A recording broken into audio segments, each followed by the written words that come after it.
Ya, selamat siang semuanya, sehat semuanya. Hari ini kita akan membicarakan tentang Pancasila sebagai filsafat pendidikan. Nah, tentu saja teman-teman mahasiswa harus mengetahui ya, apa sih hubungannya antara pendidikan dengan filsafat Pancasila?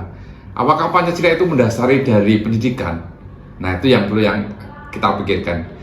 Jadi, hari ini kita akan membahas tentang bagaimana keterkaitan antara Pancasila sebagai dasar dan filsafat dari pendidikan. Nah, kita tahu ya bahwa sebenarnya nilai-nilai Pancasila itu seperti piramida, sehingga nilai-nilai dasar dari Pancasila, sila pertama itu mendasari dari semua sila.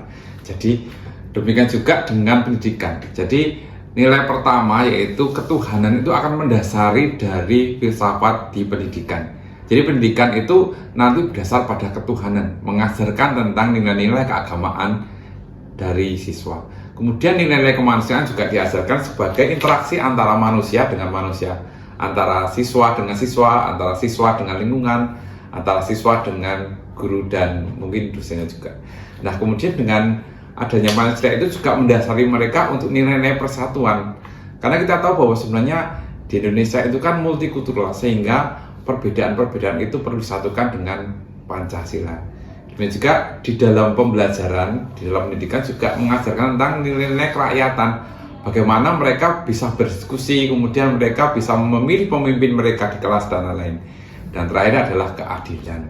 Dalam pendidikan tidak mengenal adanya diskriminasi, baik itu wanita, pria, pendidikan, masalah ekonomi dan lain-lain. Nah, dalam kajian ini tentang filsafat ini kita akan mempelajari tentang filsafat pendidikan yang nantinya akan dihubungkan dengan Pancasila.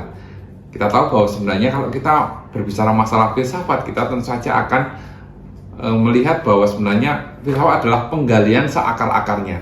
Jadi memberikan pemahaman kita agar kita dapat mencintai kebenaran, ya. Filsafat, filosofi namanya. Nah, dalam kajian ini kita nanti akan banyak mengkaji tentang nilai-nilai Pancasila dan nilai-nilai pendidikan. Oleh karena itu, dalam modul ini, modul keempat ini, kalian nanti akan belajar tentang berbagai hal yang menyangkut tentang hal itu, kemudian juga ada kuis. Nah, pembelajaran akan sangat menarik ya. Demikian juga kita akan membuat kalian itu nanti bisa aktif. Oleh karena itu, selamat belajar.